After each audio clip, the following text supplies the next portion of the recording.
한 주간 평안히 지내셨습니까?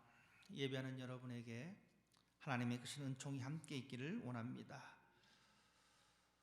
우리가 살아가는 이 세상을 우리는 가끔 이렇게 비유합니다.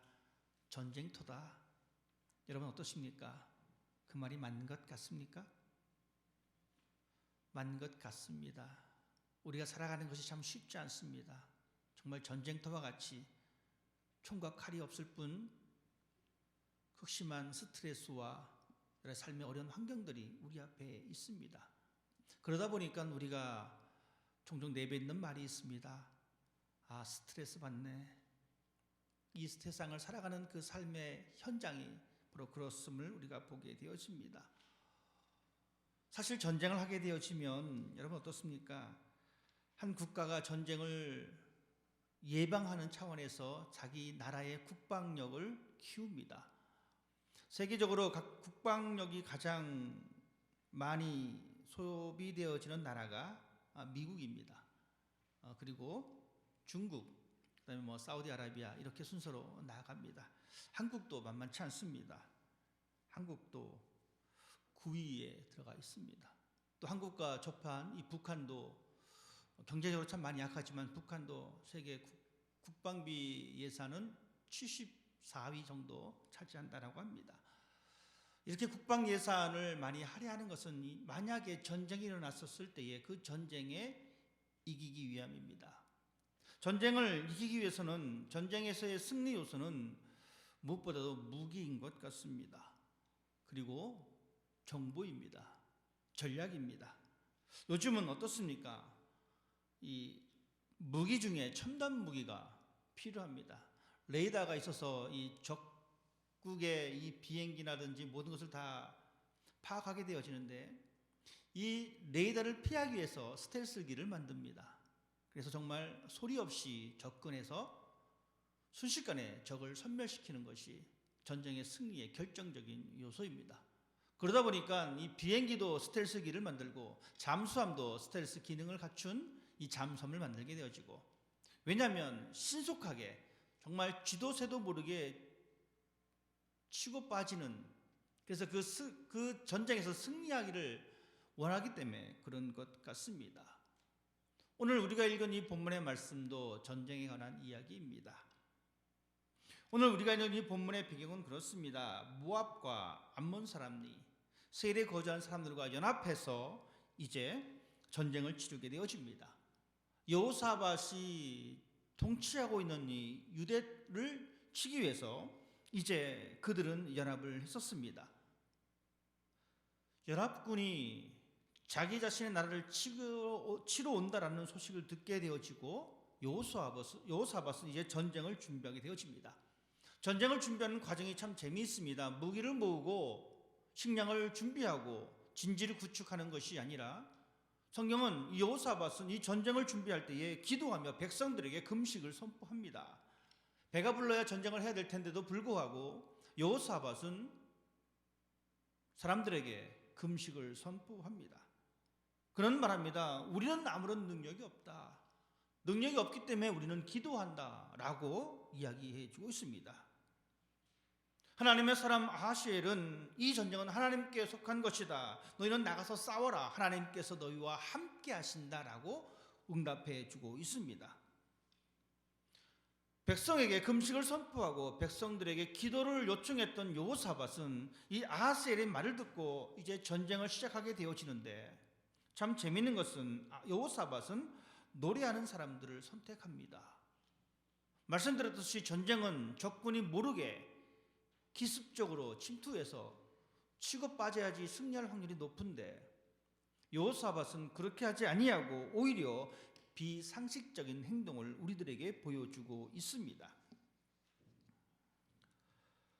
성경은 우리에게 그렇게 말씀하십니다. 20절, 21절 말씀 보니까 거룩한 예복을 입히고 군대 앞에서 행진하며 여호와를 찬송하며 이르기를 여호와께 감사하세 그의 인자하심이 영원하도다, 이렇게 노래를 부르게 하게 되어집니다. 여호와 앞에 찬송하며 여호와께 감사하라. 여호사밧은 이 전쟁의 승패가 이미 결정된 것을 알았습니다. 전쟁이 벌어지게 되어지면 기습을 해서 이겨야 된다라고 하는 것을 내려놓고 오히려 여호사밧은 노래를 부릅니다. 즉 지금 우리가 가고 있으니까 준비해라는 겁니다. 여러분, 이 전쟁이 말이 되는 전쟁입니까? 발소리도 죽어가면서까지, 숨소리도 죽여가면서까지 살금살금 접근해야 되는데 오히려 노래를 부르고 떠듭니다. 시끄럽게 합니다.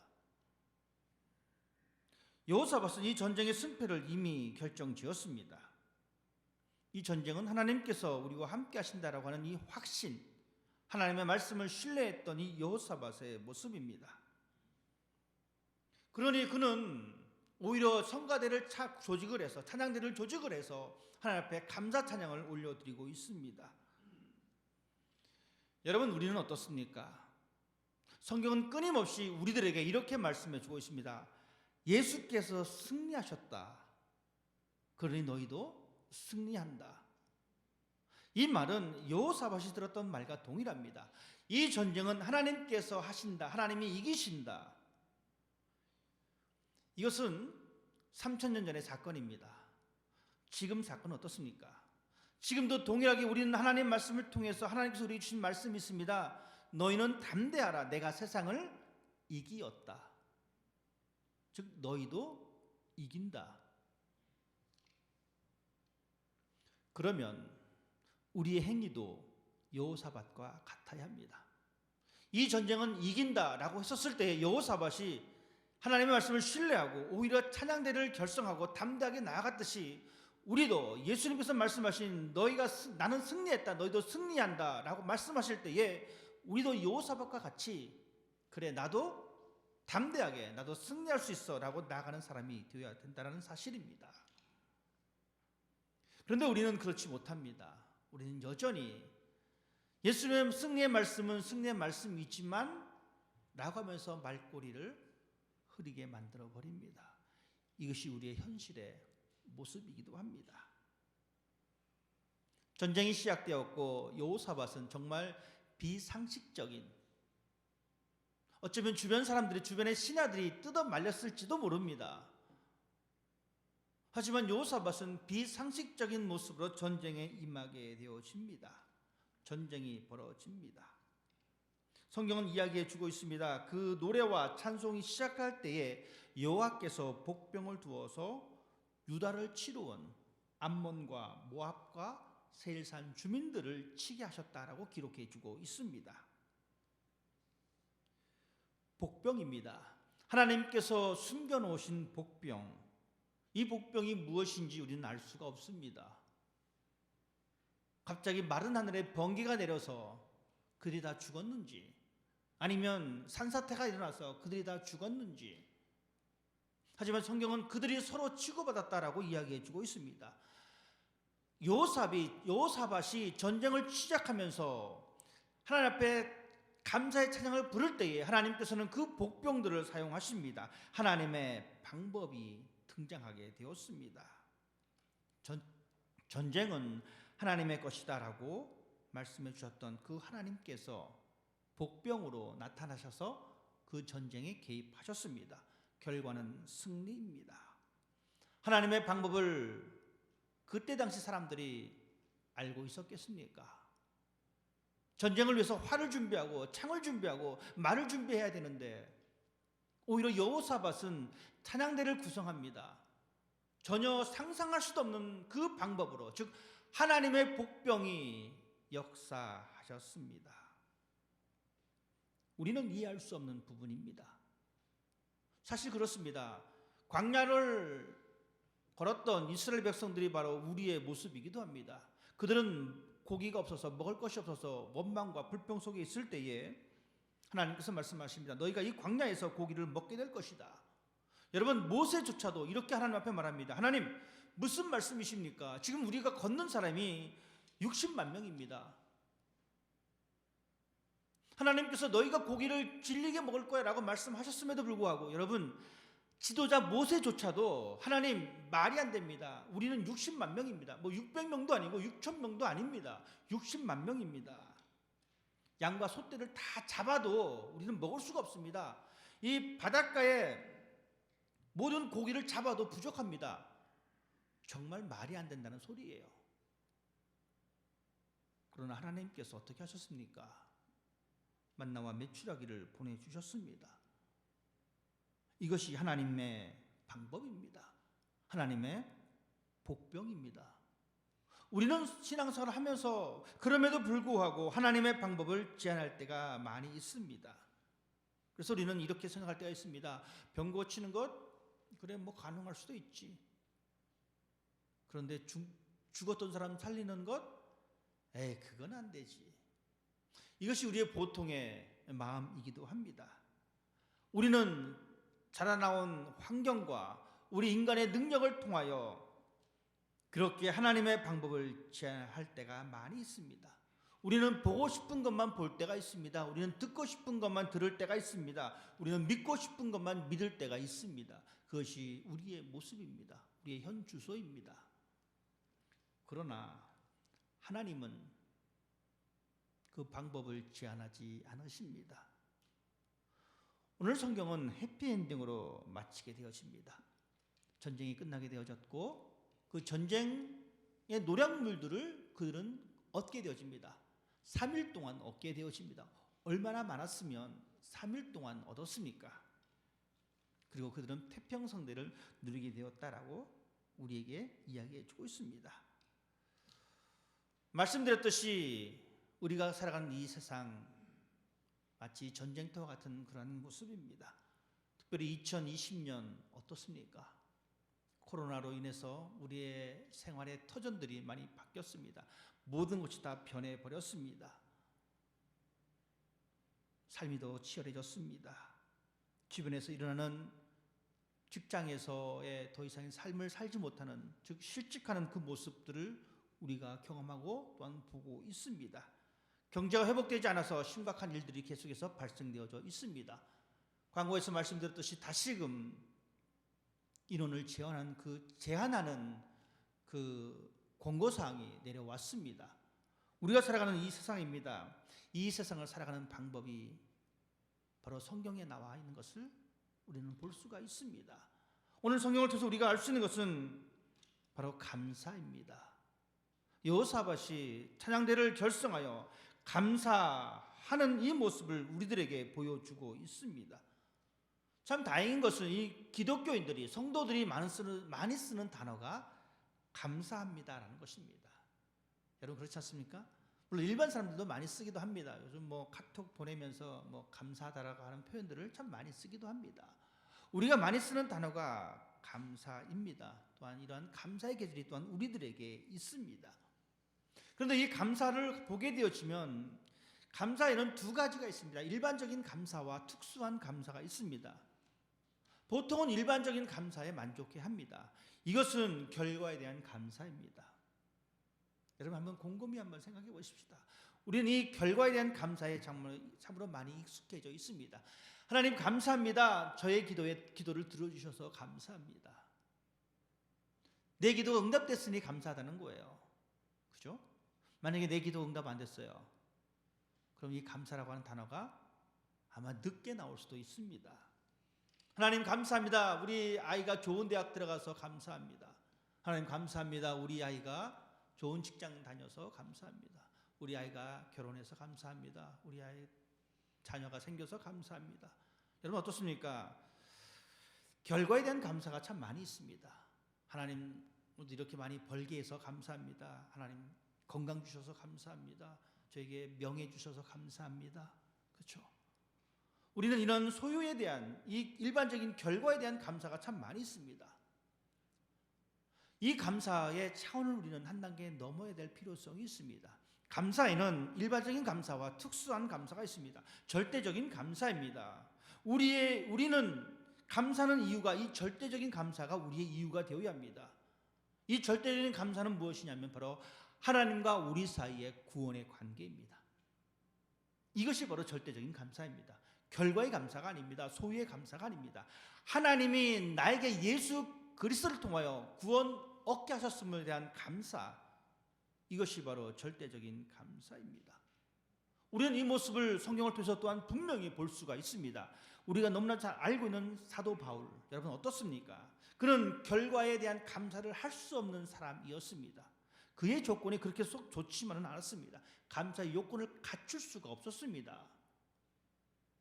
하나님께서 복음을 증거하라고 하신 놀라운 사명을 주셨음에도 불구하고 바울 앞에는 매맞음이 있습니다. 감옥에 갇히는 그 고통이 있습니다. 사람들에게 돌로 맞아 죽을 뻔한 그러한 고통이 있었습니다.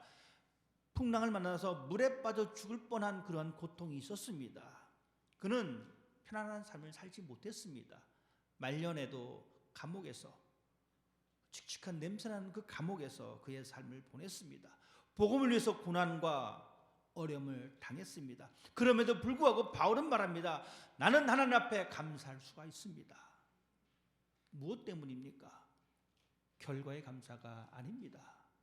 절대적인 감사입니다. 다른 모든 것이 악하다 할지라도 나는 하나님께서 나를 선택해 주셨다라고 하는 이 감사의 모습이 바울에게 있었습니다. 그는 하나님의 선물을 그는 가지고 있었습니다. 구약 선지자 하박국의 기도도 마찬가지입니다. 그는 외양간에 소가 없어도, 자신이 거둘 그 무엇이 없어도 나는 하나님으로 말미암아 감사했다라고 하는 이 고백은 바로 절대적인 감사를 이야기합니다.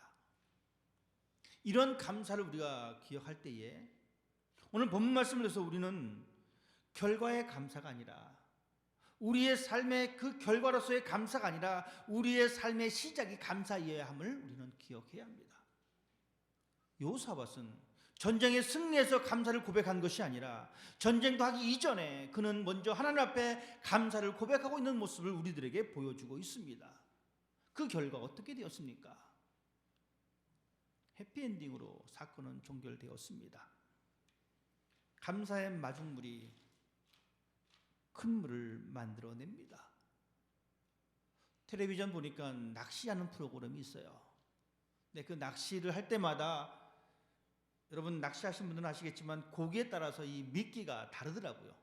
저는 그냥 무조건 지렁이만 넣으면 다 될 줄 알았는데, 지렁이 넣으면 잡히는 것이 있고 전복인가요? 그런 거 넣으면 잡히는 고기가 따로 있더라고요. 제가 왜 이 말씀 드리냐면, 미끼를 넣고 물에 던져야 고기가 잡힌다라는 사실입니다. 그런데 미끼를 넣지 않냐고 물에 던져면 아무리 던져봐야 혹시 눈먼 물고기가 옆구리에 채일 수도 있을 수도 있어요.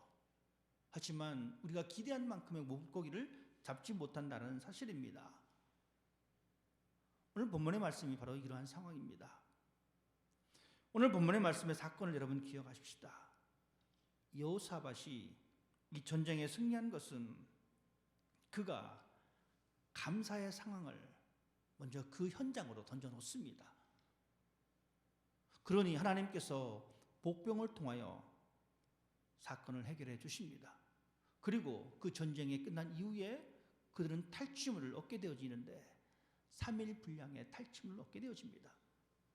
이 말은 그만큼 그들이 풍성해졌다는 이야기입니다. 즉 감사를 먼저 던지니까 그것이 꼬리에 꼬리를 물어서 그들의 삶이 태평성대를 이루게 되었다. 그 주변의 나라들을 하나님께서 다 정리해 주셨다라고 하는 것을 보게 되어집니다. 우리는 감사를 잃어버렸습니다. 우리는 감사를 저 멀리 거리를 두고 있습니다. 어떤 꼬마아이가 어떤 모임에서 한 어른으로부터 사과를 받았어요. 그래서 엄마가, 그 옆에서 보고 있던 엄마가 아이를 툭 치면서 말합니다. 얘야, 어른이 이렇게 주시면 뭐라고 해야 되지?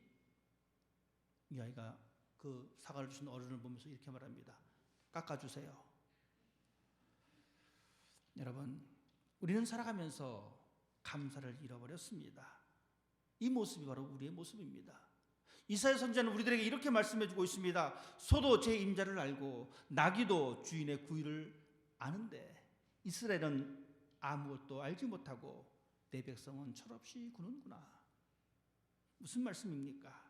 우리는 하나님 앞에 마땅히 드려야 할 이 감사를 잃어버리고 정말 철없이 행동하는 그 모습으로 우리가 살아가고 있다는 사실입니다. 우리는 이 감사를 잃어버렸는데 이 결과에 대한 감사가 익숙해지다 보니까 더욱더 그러한 감사를 잃어버리게 되었습니다. 하지만 하나님은 우리와 정반대이십니다. 하나님은 우리와 정반대입니다. 우리는 감사의 조건으로 하나님 앞에, 결과의 조건으로 하나님 앞에 감사를 드리지만 하나님은 그렇지 않습니다. 하나님은 결과에 상관없이 우리에게 다가오시는 분이십니다. 아담과 하와가 에덴 동산에서 하나님의 말씀을 거부했을 때 하나님께서는 그들에게 가죽옷을 입혀주셨습니다. 참 재미있는 것은 그들이 하나님께서 그렇게 대화하는 과정 속에 하나님 잘못했습니다라는 말이 없더라고요. 그냥 여전히 다른 사람 핑계대고 있는 거예요. 그럼에도 불구하고 하나님께서는 그들에게 가죽옷을 입혀주셨습니다. 이것이 하나님의 모습입니다. 그러나 우리는 어떻습니까? 우리는 결과를 봐가면서 하나님 앞에 나아갑니다. 하나님께서 이만큼 나를 도와주셨으니까 나도 그럼 이만큼 해야 되겠다 라고 하는 얄팍한 생각들이 우리들 가운데 있다는 겁니다. 우리는 조건을 내세웁니다. 그리고 그 조건에 맞아야지만이 우리는 한 걸음 움직이는 것이 우리의 모습입니다. 여러분 기억하십시다. 하나님 앞에 조건을 내세우는 것은 불신앙입니다. 결과를 보고 따라가는 것은 불완전한 신앙의 모습입니다. 하나님은 우리를 결과를 기대하시면서 하신 것이 아닙니다. 하나님이 세상을 그냥 사랑하셔서 우리에게 독생자 예수를 보내주셨습니다. 하나님이 아담과 하와를 사랑하셔서 아담과 하와에게 가죽옷을 입혀주셨습니다. 우리는 이 모습을 기억해야 합니다. 믿음은 그 결과가 보이지 않더라도 앞으로 나아가는 것이 믿음입니다. 감사는 그 과정이 힘들어도 그 결과에 영향받지 않고 우리가 고백하는 것이 감사입니다. 시작이 감사이면 하나님이 일하십니다. 감사는 문제 해결의 열쇠입니다. 잠긴 문을 열 때 여러분 어떡하십니까? 그냥 부탁대고 힘으로 밀어붙이지 않습니다. 먼저 열쇠를 찾습니다. 열쇠를 가지고 문을 엽니다. 이것이 바로 감사입니다. 여호사밧이 전쟁이라고 하는 이 위험한 상황 속에서 그가 했던 이 감사의 고백을 여러분 기억하십시다. 감사의 일이 시작되어지면 하나님께서 그들에게 복병을 두십니다. 즉 하나님의 역사, 하나님의 손길이 시작됨을 볼 수가 있습니다. 탈취물을 3일에 걸쳐 얻었습니다. 분에 넘치는 축복을 받았다라는 이야기입니다. 감사로 일을 시작하니까 하나님께서 일하시니까 분에 넘치는 그 풍성함이 여호사밧과 이스라엘 사람들이 경험하게 되었습니다. 그리고 나서 넷째 날에 그들은 또 여호와를 송축합니다. 이 말은 그들이 넷째 날에 또 하나님께 감사하며 하나님을 경배했다는 겁니다. 감사로 시작해서 감사로 마치는 이 여호사밧과 유대 사람들의 모습을 우리들에게 하나님께서 말씀해 주고 있습니다. 우리가 살아가는 이 상황이 참 힘듭니다. 이런 힘든 상황 우리가 해야 할 것은 감사입니다. 힘든 상황은 행복의, 평강의 복선입니다. 여러분 영화 보실 때에 갑자기 어두워지고 모든 음향 소리가 다 줍니다. 그렇게 되어지면 우리가 무엇을 기대할 수가 있습니까? 중간에 무엇인가 무서운 것이 튀어나올 수 있겠구나. 우리의 상황이 힘듭니다. 지금 여전히 우리가 살아가는 이 세상은 힘듭니다. 여러분 이 힘듦은 무엇을 의미합니까? 하나님께서 일하시겠구나. 그러면 우리는 이 속에서 하나님 앞에 감사하는 것, 기도하며 우리의 신앙을 떠나지 않냐고 하나님의 구원의 역사, 하나님의 섭리의 역사 가운데 우리가 들어가는 것, 그 마지막에 하나님께서는 우리에게 평강으로 채워주신다라고 하는 이 믿음이 우리 가운데 있기를 부탁을 드립니다. 하지만 우리는 감사로 시작하지 않고 우리가 해결하려고 합니다. 이 힘든 세상, 이 힘든 시간들 어떻게 하면 내가 해결할 수 있을까라고 우리는 해결하려고 합니다. 그것이 만약에 우리가 지혜롭게 보인다 할지라도, 그것이 강하게 보인다 할지라도 우리의 지혜는 한계가 있습니다. 우리의 능력은 한계가 있습니다. 그것이 나약한 우리의 모습입니다. 하나님께서 그래서 우리에게 이렇게 말씀해 주고 계십니다. 이는 힘으로 되지 아니하고 능으로 되지 아니하고 오직 나의 영으로 되느니라. 하나님 앞에 우리가 감사할 때 하나님께서는 하나님의 영으로 우리의 모든 것을 해결해 주십니다. 그 감사가 우리의 삶을 풍요롭게 만드심을 여러분 기억하십시다. 감사는 하나님을 신뢰한다는 것입니다. 막연함이 아닙니다. 확신입니다. 여호사밧은 백성들에게 말합니다. 너희는 너희 하나님 여호와를 신뢰하라. 감사한다는 것은 하나님을 신뢰한다는 것입니다. 하나님을 신뢰하면 하나님께서는 그 사람을 견고하게 세워주신다라고 말씀해주고 있습니다. 여러분, 그 사람이 형통케 되어지는 사람입니다. 하나님을 신뢰하지 아니하고 서는 사람은 형통할 수가 없습니다. 하나님을 신뢰할 때 하나님께서는 그를 견고하게 세워주시고 그를 형통하게 해주심을 우리가 분명히 말씀해주고 있습니다. 형통이라는 것은 우리로 하여금 발전시킨다는 겁니다. 한 걸음 앞으로 나아가게 만든다는 것입니다. 즉 하나님께서 우리에게 주신 이 구원의 역사를 우리의 삶 가운데 하나씩 하나씩 세워나간다는 것, 이것이 바로 형통입니다. 그래서 구약성경은 요셉을 향하여 형통한 사람이다라고 이야기해주고 있습니다. 이 말은 그가 총리가 되었을 때에 부여받은 상황이 아닙니다. 그가 여전히 노예의 삶을 살아가고 있을 그때에, 그가 여전히 감옥에 있을 그때에 그는 형통한 사람이다, 이렇게 말씀해주고 있는 것입니다.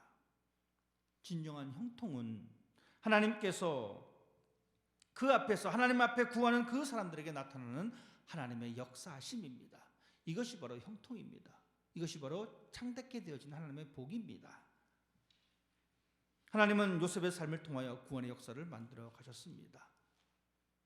여호사밧은 연합군과의 전쟁 가운데에 하나님을 신뢰하고 하나님 앞에 감사하니 하나님께서 그를 견고하게 세워주셨고 그의 시대에 태평성대를 이루어 주셨습니다. 하나님 앞에 감사하는 우리가 되시기를 부탁을 드립니다. 우리의 삶은 힘들고 치열해졌습니다.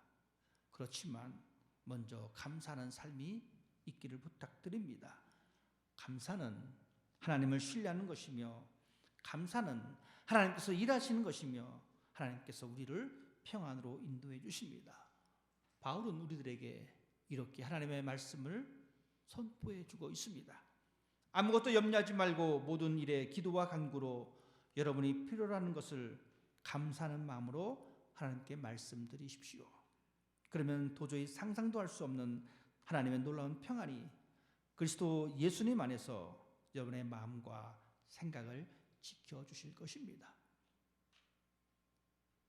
이 시대를 살아가는 여러분에게 주신 하나님의 말씀을, 하나님의 음성을 기억하시고 하나님 앞에 감사할 수 있는 여러분이 되시기를 주님 이름으로 부탁을 드립니다.